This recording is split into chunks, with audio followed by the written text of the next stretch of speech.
Bismillahirrahmanirrahim. Assalamualaikum warahmatullahi wabarakatuh. Alhamdulillahirabbil alamin. Wassalatu wassalamu ala asyrafil anbiya'i wal mursalin sayyidina wa maulana Muhammadin wa ala alihi wa ashabihi ajma'in. Allahumma 'allimna ma yanfa'una wanfa'na bima 'allamtana wa zidna ilma. Allahumma arinal haqqa haqqan warzuqna ittiba'ah wa arinal batila batila warzuqna ijtinabah. Allahumma ja'alna mimman yastami'una al-qawla fayattabi'una ahsanah waj'alna bi rahmatika fi ibadikas shalihin. Ya hayyu ya qayyum bi rahmatika nastaghits aslih lana syu'unana kullaha wa la takilna ila anfusina tarfata ain. Alhamdulillah, segala pujiannya bagi Allah Subhanahu wa taala. Salawat dan salam semoga senantiasa tercurah limpahkan kepada aswa kita baginda Nabi Muhammad sallallahu alaihi wasallam. Dalam pertemuan kali ini insyaallah kita akan melanjutkan pembahasan tentang ilmu jiwa menurut perspektif Al-Qur'an dan Al-Hadis. Ini masih berkaitan dengan naluri atau insting manusia untuk bertahan hidup yang pada akhirnya melahirkan beberapa sifat. Kita sampai di pembahasan yang berikutnya, yakni tentang al-hasad. Al-hasad perlu didefinisikan tidak? Perlu ya. Baik. Al-hasad di sini disampaikan wa infi'alun fin nafsi. Ya, pada dasarnya hasad itu adalah salah satu bentuk emosi dalam jiwa, dalam diri. Jadi sebuah emosi, yash'uru ma'ahul insan annahu yatamanna zawala ni'matin 'inda ghairihi. Ya, sebuah emosi yang muncul disertai dengan rasa berharap supaya sebuah kenikmatan itu lenyap dari diri orang lain. Wal isti'tsara bi hali nafsi. Kemudian kenikmatan itu diperoleh oleh dirinya atau berpindah kepada dirinya. Jadi ini hasad biasanya begitu. Jadi rasa emosi dalam diri seseorang dan berharap kenikmatan yang dimiliki oleh orang lain itu lenyap atau berkurang. Gitu ya. Kalaupun tidak lenyap, paling tidak berkurang. Atau kalau bisa bahkan harus pindah ke dirinya. Nah, ini adalah hasad. Faqad yahsudul insanu ghairahu limtilakihi sarwatan kabiratan. Ya. Kadang seseorang itu hasad kepada orang lain karena orang tersebut memiliki kekayaan yang banyak. Ya waddu law takunu lahu badalan minhu. Ia ingin sekali jika kekayaan itu pindah ke tangannya. Ya, ini hasad. Sebagai contoh, wa minhu hasadun nasi li Qarun. Ya, hasadnya orang-orang di zaman Qarun. Indama kharaja fi zinatih. Ketika Qarun keluar rumah membawa serta bermacam aneka ragam perhiasannya. Ya. Id tamannau ayyakuna lahum mithlu ma lahu minadz-dzahabi wal fiddati wal amwal. Ya. Orang-orang memang ada penyakit dalam hatinya, tatkala itu ya memang mereka berharap, berangan-angan supaya mereka juga memiliki apa yang dimiliki oleh Qarun, baik itu emas, perak, dan harta benda lainnya. Ini terjadi ya di kita ya. Ya. Jadi sejarah tentang hasad ini sudah sejarah yang cukup panjang ya tentang iri. Wa hadzal hasadu syai'un lada katsirin minan nas. Ya. Rasa iri ini juga menjangkiti sebagian besar manusia, alladzina yahsuduna ghairahum ala ma atahumullahu ta'ala min ni'matin imaniyah. Bahkan menjangkiti orang-orang yang mana irinya itu adalah kepada orang-orang yang diberikan nikmat oleh Allah Subhanahu wa taala berupa nikmat keimanan. Jadi iri ternyata tidak sebatas pada harta benda. Sampai orang juga bisa iri kepada orang lain karena orang tersebut memiliki kenikmatan berupa keimanan. Au nikmatin madi atau nikmat materi. Au najahin fil hayah atau keberhasilan, pencapaian-pencapaian dalam hidup. Ya, orang lulus ujian, orang lulus kuliah dan seterusnya, itu juga bisa menjadi bahan hasad. Sampai keimanan tadi ya, pembahasannya ya. Wal hasud yatamanna zawala ni'matil mahsud wa tahawwalah ilaihi. Tadi, orang yang hasad itu berharap nikmat yang dimiliki oleh orang lain lenyap dan pindah kepada dirinya. Kama ra'aina. Sebagaimana yang kita saksikan. Warubbama tamanna zawala hadhi ni'mah min ghairi antasira lahu. Kadang orang juga berharap supaya orang lain nikmatnya hilang atau berkurang tanpa berharap nikmat itu pindah kepada dirinya. Termasuk. Ya, meskipun saya tidak mendapatkan seperti yang dia dapatkan, paling tidak dia tidak mendapatkan nikmat tersebut lenyap, hilang, atau paling minim berkurang. Karena sudah saking ininya. Ya. Nggak penting saya dapat atau tidak, yang penting orang lain kehilangan. Wa qad yahsudul akhahu. Kadang seseorang juga bisa hasad kepada saudaranya. Ini jadi PR bagi kita semuanya. Ya. Karena tidak bisa dipungkiri kadang ada iri antara anak yang satu dengan anak yang lain. Alama faddalahullahu ta'ala alaihi min ni'matin aw mauhibah.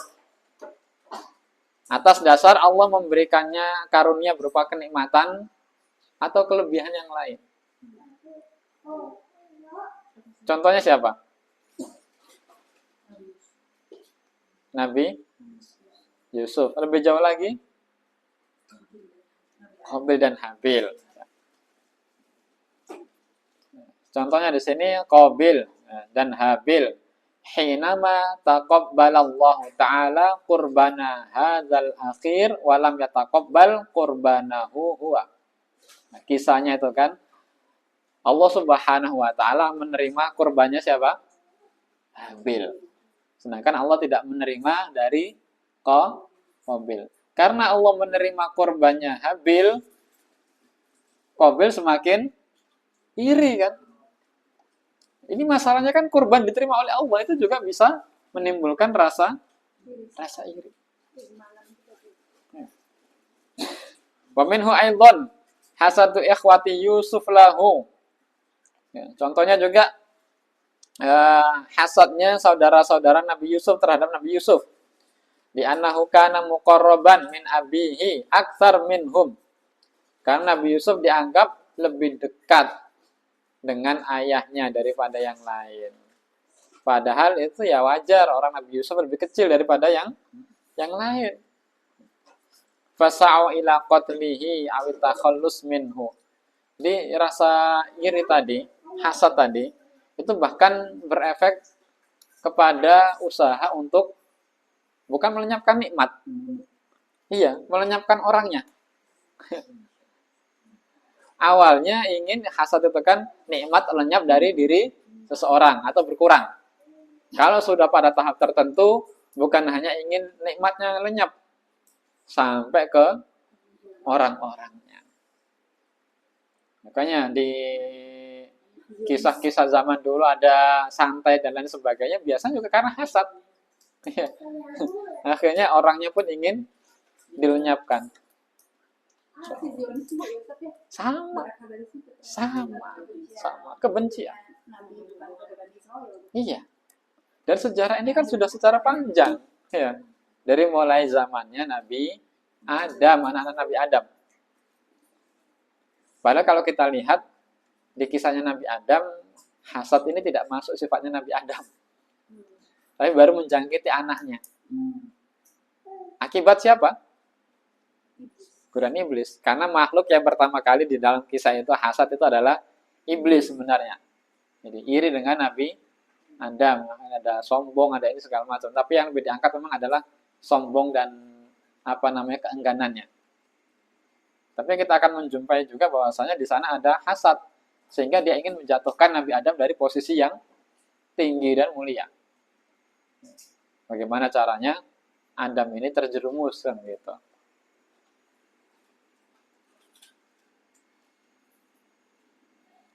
Ternyata banyak di antara manusia, ya, anak-anak Nabi Adam ini tidak mengikuti Nabi Adamnya, tetapi lebih banyak mengikuti iblisnya. Jadi sebenarnya ini anak Nabi Adam apa anak iblis? Ya? Seperti sombong. Apakah kita dapati sifat sombong dalam diri Nabi Adam itu di kisah tersebut? Sombong sifatnya iblis. Tapi ketika banyak anak manusia yang sombong, ya rasa-rasanya lebih cocok disebut sebagai anak iblis, bukan anaknya Nabi Adam, ya. Ah, iya saya. Iya, iya. Am.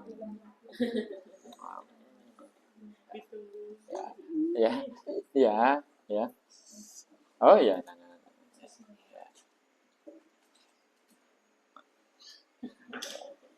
Sana lagi. Ya.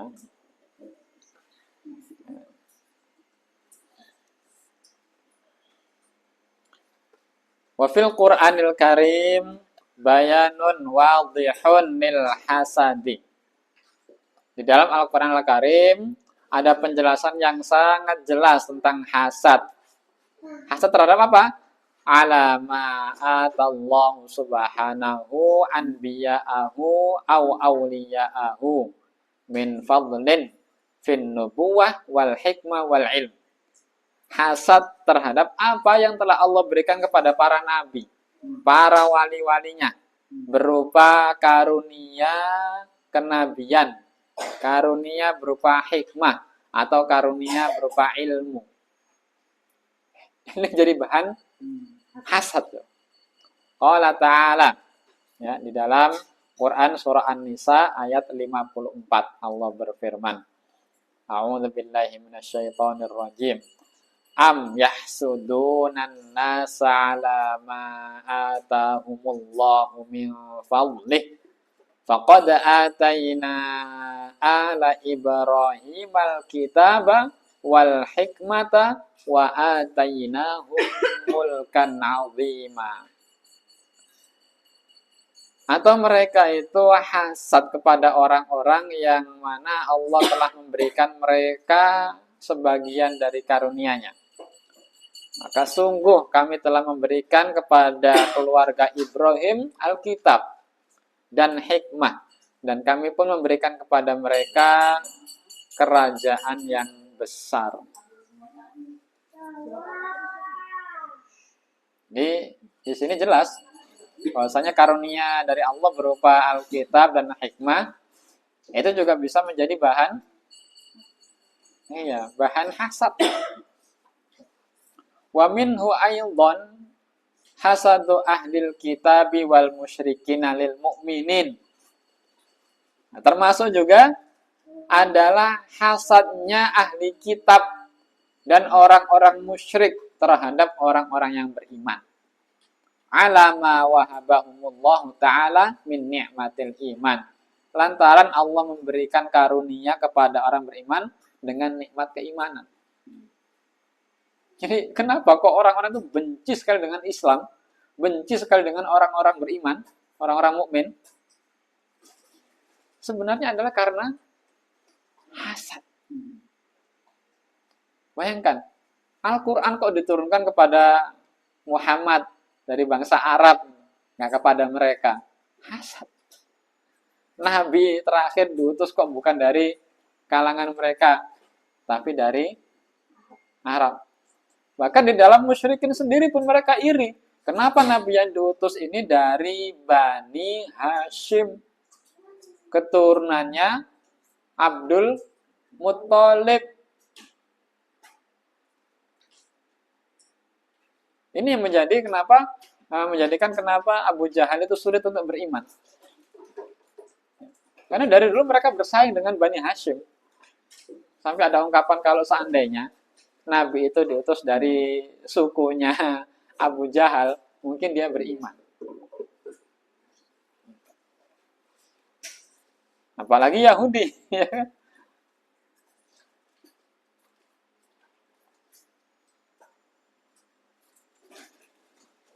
Faraghibu fi raddihim an imanihim bidafi'in minal hasadil ladzi kana ya'kulu anfusahum. Ya, intinya mereka kemudian tidak mau beriman. Faktornya adalah hasad yang membakar atau memakan jiwa mereka. Ya, hasad. Yaqulullahu ta'ala, Allah Subhanahu wa ta'ala berfirman, wadda katsirum min ahlil kitabi law yaruddunakum min ba'di imanikum kuffara. Banyak dari ahli kitab itu sangat ingin untuk mengembalikan kalian setelah keimanan kembali kepada kafir. Jadi pengen orang-orang yang sudah beriman itu kembali kafir.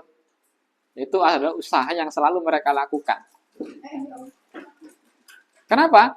Hasadam min indi anfusihim, kan ada hasad di dalam diri mereka, di ahli kitab. Jadi pengen supaya orang Islam ini keluar dari Islam. Kalaupun mereka tidak mendapatkan nikmat Islam ini, paling tidak orang Islamnya sendiri lenyap kenikmatannya, kan begitu tadi ya. Ya kalaupun nikmat keislaman tidak pindah kepada mereka, karena ya sudah inilah. Tapi mereka juga pengen orang Islam itu keluar dari keislaman. Wadda katsirum min ahlil kitabi law yaruddunakum min ba'di imanikum kuffara. Ini Quran surah Al-Baqarah ayat 109. Al-Baqarah 109. Jadi orang-orang musyrik dulu yang kemudian masuk Islam. Nah, orang-orang Yahudi ahli kitab ini pengen supaya mereka kembali kafir. Karena hasadan min indi anfusihim min ba'di ma tabayyana lahumul haqq. Setelah jelas bagi mereka al-haq. Jadi bukan karena mereka menolak itu benar, tapi mereka nggak mau ini orang selamat gitu. Tahu ini benar nih, kok nggak dikasih ke kita? Iya. Karena sudah terlanjur gengsi gitu, nggak mau lah ikut ini kan, sudah diserahkan ke mereka, kok kita juga kalau dikasih nggak mau lah udah. Tapi pengennya, Melihat orang-orang itu bahagia. pengen? Tidak ingin melihat kaum muslimin itu bahagia. Iya, tidak mau mereka menikmati keimanan itu. Makanya berusaha supaya mereka keluar dari Islam. Bukan tidak ingin membuat Islam besar. Dua-duanya ada akhirnya. Ya. Nah, awalnya hasad ini. Kalau kita tidak bisa menikmati, orang lain juga tidak boleh menikmati, kan begitu. Akhirnya mereka tetap bersikuku dalam kekafirannya.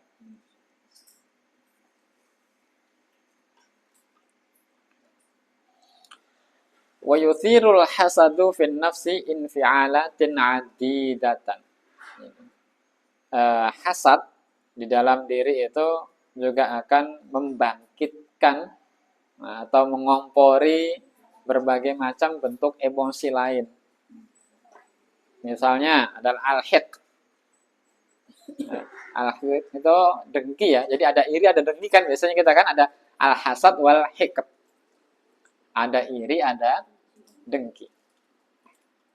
Jadi kalau kedengkian itu level iri di level berikutnya. Jadi disertai dengan kebencian yang ingin menghancurkan. Jadi ada dendam bahkan. Dendam yang biasanya kan orang dendam itu karena salah pada dirinya kan. Ini tidak. Al-hiqd itu dendam. Jadi apa namanya? Dengki itu adalah dendam lantaran orang lain dapat kenikmatan. Makanya kadang-kadang ada, kok kita punya keluarga, kok tiba-tiba nggak suka sama kita, kayaknya dendam banget. Masalahnya apa? Bisa jadi ini, kita dapat suatu kenikmatan yang tidak dia dapatkan. Ujuk-ujuk benci aja.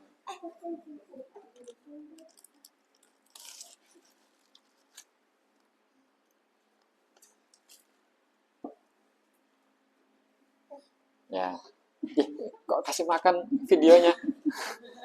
Bapaknya di sini. Ya. Ini maafin bapaknya yang di video. Oke, jadi jelas ya. Kok tiba-tiba ada orang nggak suka sama kita dan begitu bencinya, Padahal kita juga tidak pernah salah. Sebenarnya ada sih salahnya. Salahnya apa? Kita dapat nikmat. Itu penyebabnya. Nah, tadi selain heket tadi, dia juga akan menimbulkan al-karohiyah, ketidaksukaan, wal huzn, sedih. Jadi ada kan orang lain sedih melihat orang lain bahagia, itu kan juga ada. Insyaallah.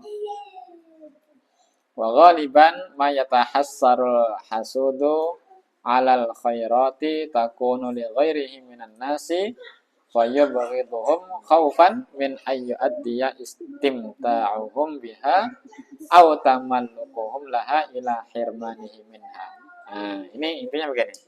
Pada umumnya orang yang dengki itu merasa dirinya rugi, ya, kepada orang lain. Penyebabnya adalah karena dia takut apa yang dinikmati oleh orang lain itu dia tidak dapat merasakan. Jadi penyebabnya sebenarnya adalah ini. Ya, ketakutan ketika orang lain mendapatkan kenikmatan, dia tidak bisa merasakan itu karena sudah didapatkan oleh orang lain. Jadi dia takut ila hirmanihi minha. Dia khawatir dirinya terhalangi dari kenikmatan tersebut. Nah, ini kan munculnya sebenarnya ada dari insting bertahan hidup. Dia ingin dirinya itu mendapatkan apa yang ini gitu. Tapi khawatir orang lain dapat, khawatir dia tidak dapat. Nah, ketakutan, kekhawatiran itulah yang mengakibatkan kedengkian. Iri dan dengki ya. Jadi awalnya itu ya. Awalnya banget ini. Awalnya itu. Iya. Makanya biasanya kalau orang kaya nggak akan iri sama orang miskin. Iya kan? Betul tidak? Orang pinter nggak akan iri sama orang goblok misalnya. Tapi kalau orang goblok teman, mungkin dia iri sama temanannya. Ya. Karena ada kekhawatiran itu kan, orang kaya begini, ngapain saya iri sama dia, harus saya dapat ya. Malah dia nggak dapat, apa yang diiri ya? Karena khawatir dia tidak dapat tadi. Nah, kalau sudah ketahuan begini, nanti kita akan tahu bagaimana cara mengobatinya. Wa kullama kanat ni'amallahi ta'ala ala insanin jazilatan wa fayadatan kathura hussadu. Tiap kali kenikmatan-kenikmatan Allah kepada seseorang itu sangat besar dan sangat melimpah, maka semakin banyak pula orang-orang yang akan iri kepada dirinya. Semakin banyak kenikmatannya, semakin banyak orang yang iri. Fa in qallat qallaha ula'il hussad. Kalau kenikmatannya sedikit, ya, sedikit pula orang yang akan hasad. Sampai Abu Tamam Al-Farahidi itu pernah mengatakan begini. Wa idza aradallahu nashra fadilatin qawiyat atahalaha lisana hasudin. Apabila Allah menghendaki limpahan karunia kepada seseorang, maka ia akan menyiapkan untuknya lisan yang hasad. Iya. Jadi setiap kali Allah menginginkan atau menghendaki karunia yang melimpah pada seseorang, Allah juga akan menyiapkan untuknya lisan yang hasad. Lisan orang lain. Iya, istilahnya begitulah. Karena setiap nikmat itu ada hasadnya. Iya. Jadi ada istilah gini, setiap kenikmatan ada yang menghasadnya. Makanya kalau ada orang hasad sama kita, nggak perlu sedih. Artinya kita punya sesuatu yang layak untuk syukur. Jadi, iya, kalau kita banyak orang yang hasad, itu syukur. Artinya kita ini punya banyak karunia. Dan kita bukan sembarang orang. Coba, kalau kita bukan siapa-siapa, buat apa orang lain hasad itu? Betul tidak? Orang nggak kenal siapa kita, orang nggak tahu apa yang kita miliki, apa yang dihasati? Tapi karena kita punya sesuatu yang orang lain inginkan dan tidak mereka miliki. Oh, ada yang hasad. Jadi kalau ada itu orang tuh iri, orang ini mungkin, alhamdulillah. Berarti kita bukan orang yang biasa-biasa saja. Mungkin makanya orang Palestina kuat. Iya, Alhamdulillah. banyak yang hasad sebenarnya. Merasa mereka punya sesuatu yang besar dari udah puncaknya sesuatu gitu. Tapi di hasadnya luar biasa. Tapi bukan berbangga diri yang kebablasan ya, tetap kita harus waspada. Itu paling tidak kita syukur lah. Berarti kita punya karunia dari Allah Subhanahu wa taala. Jangan sedih gitu. Iya, jangan sedih. Kok orang ini gini ya? Berarti ada ini.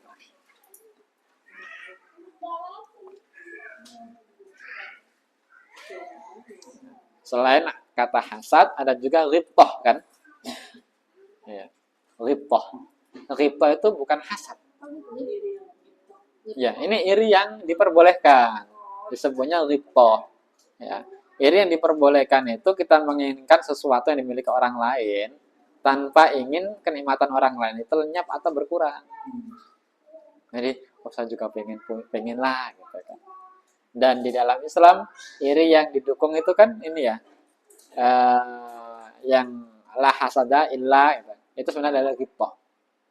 Lihat orang lain kok punya harta kemudian disedekahkan, kita juga pengen dong. Tanpa berharap kenikmatan orang lain berkurang atau lenyap. Orang lain kok baca Quran siang malam bisa ini, kita juga pengen dong supaya bisa seperti itu. Tanpa berharap orang lain tiba-tiba lidahnya keselip. Ya. Nah, ini yang dibolehkan. Dia membedakan itu berharap kenikmatan orang lain berkurang itu. Iya. Tapi kalau kita dapat juga boleh, pengen boleh gitu. Iya, tapi di situ juga diikat dalam hal kebaikan. Jadi bukan hanya semata-mata harta, tidak. Lihat orang punya harta sedekah, kita iri nggak apa-apa. Iri yang ghibthah tadi. Lihat orang banyak ilmunya, kemudian banyak mengajarkan, banyak beramal, kita juga pengen. Lihat yang husnul khotimah gitu. Iya. Tapi kalau lihat orang soleh banget itu kan, orang kok soleh banget ya, gimana caranya biar jatuh? Itu iri. Biar apa? Biar jatuh. Iya kan? Kan cara untuk menaikkan diri itu ada dengan dua. Satu, menaikkan level dirinya sendiri, atau yang kedua adalah menjatuhkan orang lain. Supaya dirinya naik. Dan itu kadang dilakukan kan di perusahaan di apa, cara untuk naik itu adalah menjatuhkan orang lain. Kadang itu dilakukan. Dan ini tidak layak dilakukan oleh orang beriman. Pengen naik level ya, naikin level diri sendiri, bukan dengan menjatuhkan orang lain.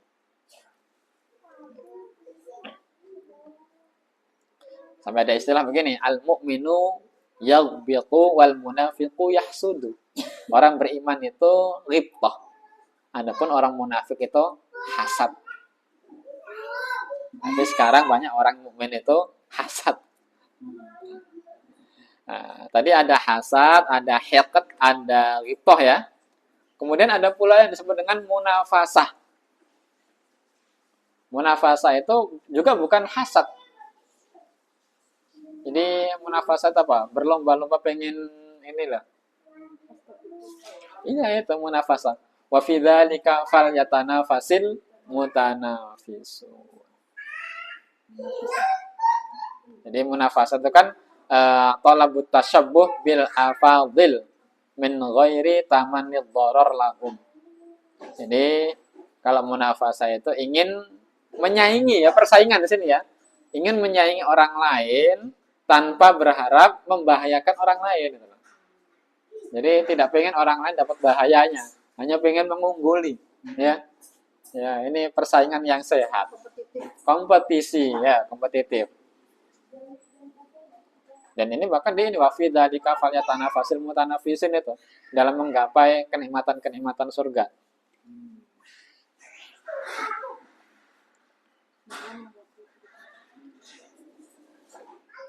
Kalau apa namanya al-hasad dan hiqd sudah jelas ya, itu ujungnya adalah membahayakan orang lain.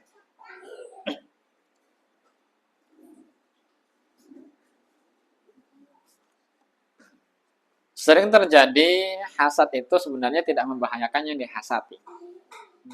Ya. Tapi justru hasad itu membahayakan orang yang hasad. Jadi tidak membahayakan orang yang dihasati. Tapi ini juga kita perlu waspada ya. Makanya ada doanya kan di dalam Quran surah apa? Al-Mu'awwidzatain. Nah, gimana bunyinya?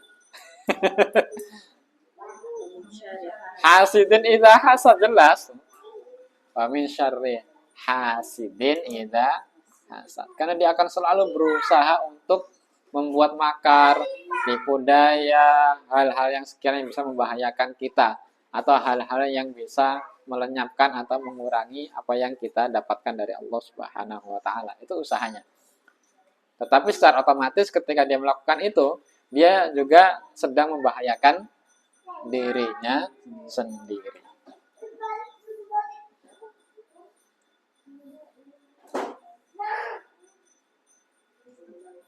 Wa tu'tabarul ainu hiyal hasa ar-ra'isiyah allati tusibu bil adza indama tantawi nafsu sahibiha 'alal hasad. Biasanya yang tersiksa itu ketika seseorang hasad adalah apa? Di antara panca indera ini yang pertama kali merasakan tersiksa. Mata. Ketika seseorang hasad itu yang tersiksa adalah matanya sebelum batinnya. Jadi matanya itu pokoknya nggak enak aja terus. Bukankah Allah memberikan mata itu supaya bisa melihat yang ini indah? Tapi kalau orang yang hasad, matanya itu selalu tersakiti dengan kenikmatan yang dirasakan oleh orang lain. Lihat tetangga beli mobil baru, sakit matanya. Sebelum hatinya. Lihat temennya kok dapat pasangan yang rupawan, itu ya sakit. Matanya yang sakit. Apa? Muka kayak begitu kok dapat jodoh yang ini kan gitu kan. Apa urusannya kan gitu.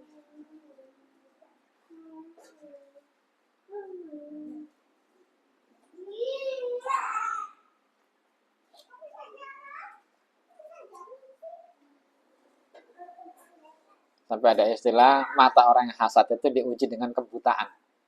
Jadi buta dalam artian yang maknawi ya. Jadi matanya itu kayak buta itu orang yang hasad.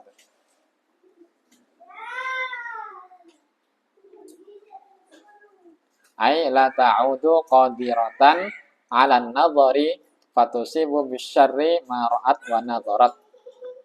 Jadi matanya itu nggak tahan ya, nggak bisa ngeliat sesuatu karena apa? Dirasa kayak buruk aja. Lihat dikit-dikit, lihat dikit ini. Karena kan enak ya nikmati ya. Jadi, kan masuknya ke mata dulu kan. Informasi itu ya. Ini udah sakit duluan nanti. Lihat itu udah apa-apa kok sepet aja. Nah, di sini Rasulullah SAW bersabda, "Idza ra'a ahadukum min nafsihi aw malihi aw akhihi syai'an yu'jibuhu." Nah, apabila salah seorang di antara kalian melihat dari dirinya, hartanya, atau saudaranya sesuatu yang menakjubkan, falyad'u lahu bil barokah. Hendaknya dia berdoa. Ya. Berdoa untuk saudaranya, untuk apa yang menjadikannya dia takjub tadi dengan keberkahan. Fa innal aina haqqun, karena sesungguhnya ain itu hak. Dari sini juga muncul kan pemahaman bahwasanya al ainu hak gitu. Memang benar, sering kejadian tentang ain itu kan. Orang beli kuda baru, terus matanya dipengaruhi oleh hasad tadi, akhirnya bahkan sampai bisa mencelakakan kuda tersebut mati. Itu terjadi. Apalagi di daerah-daerah sana itu sering kejadiannya. Kan sampai kendaraan benda mati itu. Makanya ada kalimat hadza min fadli Rabbi, supaya orang lihat takjub itu enggak langsung ini gitu. Tapi menyebut nama Allah.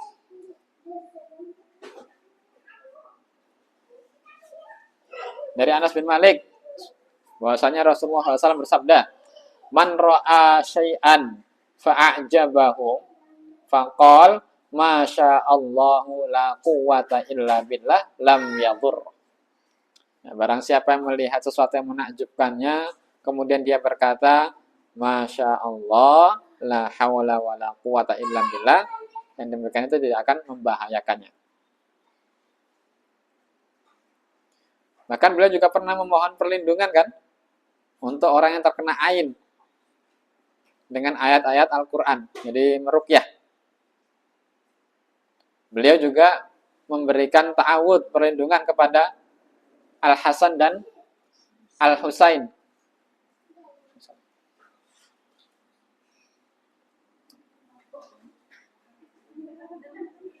Kalimatnya adalah wa'idhukuma bikalimatillahi tammah min kulli syaitonin wahamah wa min kulli ainin lamah. Aku memberikan memohonkan perlindungan untuk kalian berdua dengan kalimat-kalimat Allah yang sempurna dari setiap syaitan dan hamah. Ya. Hamah ini ada yang mengatakan tukang sihir dari kalangan jin. Ada yang mengatakan hewan-hewan yang berbisa. Wa min kulli ainin lamah, dan dari setiap mata yang lamah itu mencela. Jadi mata yang ada hasad. Karena itu juga bisa membahayakan. Biasanya dengan pandangan tajamnya pandangan, kemudian buruknya hati yang hasad, setelah itu setan masuk. Jadi semacam sihir. Maka diajarkan muawwidzatain itu juga. Wa min syarri hasidin idza hasad. Itu kan posisinya sejajar dengan ini ya. Yang qul a'udzu birabbin nas, malikin nas, ilahin nas, min syarril waswasil khannas, alladzi yuwaswisu fi sudurin nas minal jinnati wan nas. Itu kan ujungnya. Nah, sebelumnya di Al-Falaq itu ada beberapa posisi yang sejajar. Qul a'udzu birabbil falaq, min syarri ma khalaq, wa min syarri ghasiqin idza waqab, wa min syarrin nafatsati fil 'uqad, wa min syarri hasidin idza hasad. Jadi ini sejajar 3 ini. Baik. Di dalam hadis yang lain kita juga akan menjumpai bahwasanya Rasulullah SAW bersabda, iyyakum wal hasada, fa innal hasada ya'kulu al hasanat kama ta'kulun naru al hatab. Hati-hati jangan sampai iri hasad, karena hasad itu bisa memakan atau melenyapkan kebaikan-kebaikan sebagaimana api melahap kayu bakar. Ini kan perumpamaan ya. Nah, ketika Rasulullah Shallallahu Alaihi Wasallam membuat sebuah perumpamaan, itu juga kita akan mendapatkan hikmah atau makna yang sangat-sangat menarik. Kayu kalau terkena api, dia bukan hanya terbakar, ya. Bahkan dia juga akan berubah menjadi abu. Yang berikutnya kalau terkena angin, sudah lenyap jejaknya. Hasad itu nanti yang menjadi objek itu 2. Satu adalah yang hasad itu sendiri, dan yang kedua adalah orang yang dihasati.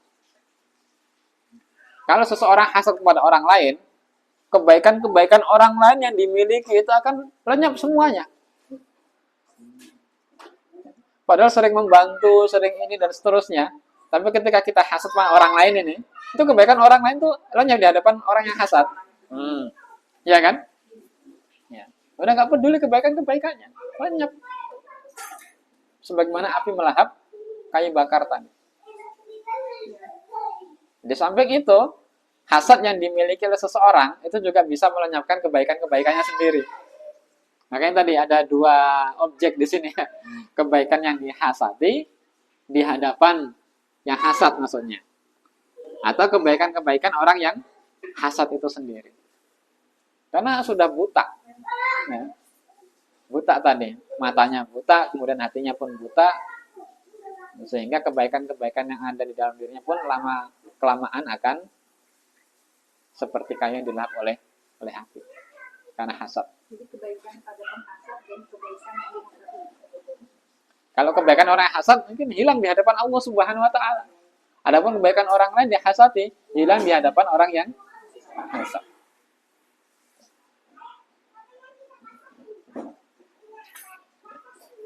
Di dalam riwayat yang lain Rasulullah SAW bersabda, al-hasadu yakul hasanati kama ta'kulun naru al-hataba was-sadaqatu tudfi'ul khati'ah. Ada lanjutannya, sedekah itu memadamkan kesalahan. Ya. Kama yutfi'ul ma'u an-naro, sebagaimana air memadamkan api. Loh, ada apa ini? Kok rasa-rasanya ada obatnya di sini? Sedekah itu bisa mematikan atau memadamkan kesalahan-kesalahan yang diakibatkan oleh hasad, sebagaimana air memadamkan api. Di beberapa emosi manusia itu ada karakternya. Misalkan begini, sedih itu panas ya. Nah, kemudian gundah atau apa yang ini ya, stres dan seterusnya itu biasanya kan dingin ya. Nah, adapun hasad ini panas. Maka seperti bara api kan, yang perlu dipadamkan. Nah, yang bisa memadamkan tadi adalah sedekah. Jadi ada beberapa karakter di sini. Selain panas, hasad itu juga gelap. Jadi gelap dan panas. Ya, gelap dan panas. Akan di riwayat di hadis sambungannya disebutkan was-sholatu nurul mu'min. Salat itu adalah cahayanya orang yang beriman. Jadi kalau tadi sedekah bisa memadamkan seperti air memadamkan api, kalau salat itu adalah cahaya yang bisa memberikan penerangan. Karena orang yang hasad itu dia panas dan gelap, perlu dipadamkan dengan sedekah dan diterangi dengan sholat. Wasiyamu junnatun minan nari, dan puasa itu adalah benteng dari api neraka. Puasa sifatnya apa tuh? Membentengi. Jadi membentengi diri supaya tidak meluap-luap kan. Jadi membentengi itu kan dari eksternal yang menyerang atau supaya internalnya tidak. Insya Allah ya. Kemudian di Al-Quran Allah Subhanahu wa taala itu berkali-kali memperingatkan Bani Israel. Ya Bani Israil adkuru ni'mati allati an'amtu alaikum. Wahai Bani Israel atau anak-anak Israel, ingatlah kenikmatan-kenikmatan yang telah aku berikan. Tujuannya apa? Karena terjadi mereka itu hasad ketika kenabian berpindah dari tangan Bani Israel kepada keturunannya Ismail. Sebuah kenikmatan besar. Allah mengingatkan, ingat nikmat-nikmat Allah yang dulu. Wa anni faddaltukum 'alal 'alamin, sudah pernah dilebihkan dia bandingkan dengan manusia-manusia yang lain. Sudah banyak mendapatkan karunia dari Allah berupa nabi-nabi, itu kan sudah banyak. Nah, kenapa harus hasad? Nah, ini salah satu obat juga. Kan tadi permasalahannya begini ya, orang yang hasad itu dia ada ketakutan, kekhawatiran dia tidak bisa mendapatkan nikmatan tersebut. Maka orang yang hasad salah satu obatnya adalah dia perlu mengingat kembali kenikmatan-kenikmatan yang telah Allah berikan. Bisa jadi kamu itu mendapatkan kenikmatan yang tidak dimiliki oleh orang yang kamu hasati, kan gitu. Ya, diingatkan kembali akan nikmat-nikmat Allah. Kemudian yang kedua, yang memberikan nikmat itu kepada orang tersebut siapa? Allah. Kenapa kamu tidak berharapnya kepada Allah? Maka dengan mengingat nikmat tadi, Saya juga pernah mendapatkan kenikmatan dari Allah. Allah juga mampu memberikan kenikmatan itu kan. Dan Allah juga mampu memberikan kenikmatan yang mungkin lebih baik lagi. Kenapa nggak berharap sama Allah? Ya Allah minta ini, oh, dia dapat ini, saya minta ini ya Allah. Kalau Allah sempat berkata nggak Ustaz, kamu menghasati orang berarti kamu protes aku. Oh ya. Secara gamblang gitu Allah berkata sebenarnya kan kelihatannya begitu ya Ustaz Ya. kita menafikan Allah pada orang lain. Ya, tidak secara langsung memang, tapi kita akan mendapati itu dalam analogi yang disampaikan oleh Rasul tadi. Seperti api yang membakar kayu bakar atau melahap kayu bakar. Karena di sini disebutkan waqad yansha'u minal hasadi ifsadut ta'at. Hasad itu bisa merusak ketaatan. Wa fi'lul ma'asi, ya, mengerjakan kemaksiatan, ya. Walhammu bila faidah, kegundahan, ya, stres yang tanpa faidah, mikir, ya, nggak perlu dipikirkan, ya. Summa innal hasada fihi i'tiradun ala qada'illahi wa qadarihi. Di dalam hasad juga sebenarnya terselip apa? Penolakan terhadap qada dan qadar Allah. Ya. Nah ini kan sudah menjadi ketentuan Allah, kenapa kamu ini kan itu. Jadi itu seperti api yang benar-benar kenapa bisa melenyapkan amalan-amalan baik? Karena dia menolak qada dan qadar Allah. Di annal hasida lam yardha bi qada'illahi wa qadarihi. Kan orang yang hasad tidak ridho dengan ketentuan dan takdir Allah. Ai lam yardha anna Allah a'ta hadzal rajul malan. Yakni dia tidak ridho Allah Subhanahu wa taala memberikan laki-laki ini harta misalkan. Enggak ridho kan? Au a'tahu ahlan. Atau Allah memberikannya keturunan. Au ghairu dzalik atau semisalnya. Ya, ini termasuk bentuk penolakan akan qada dan qadar Allah Subhanahu wa taala. Dan dia juga seperti bara kan. Setiap kali Allah memberikan kenikmatan kepada orang lain, langsung menyala ini.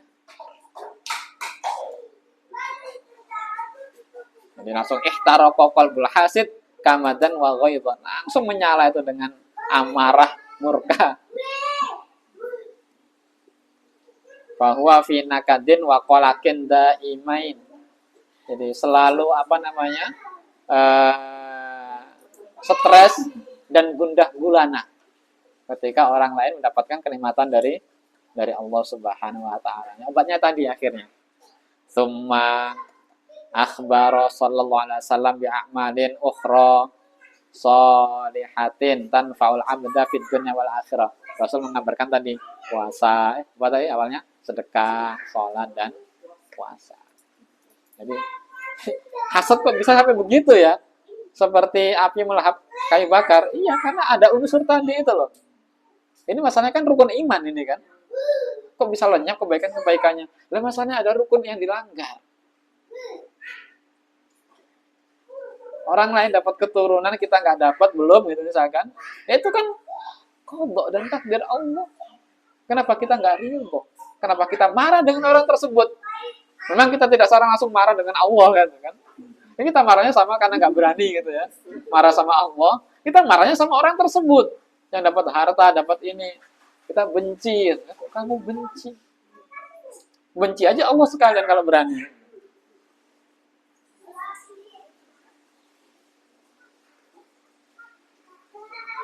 Baik, kemudian bagaimana cara kita mengatasi atau mengontrol rasa iri dalam diri anak-anak kita?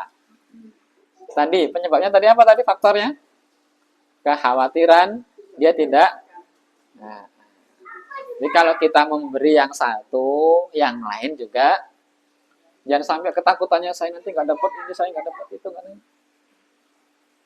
Nah, makanya ada seorang sahabat minta Rasul jadi saksi karena dia ingin memberikan sebidang tanah atau ini.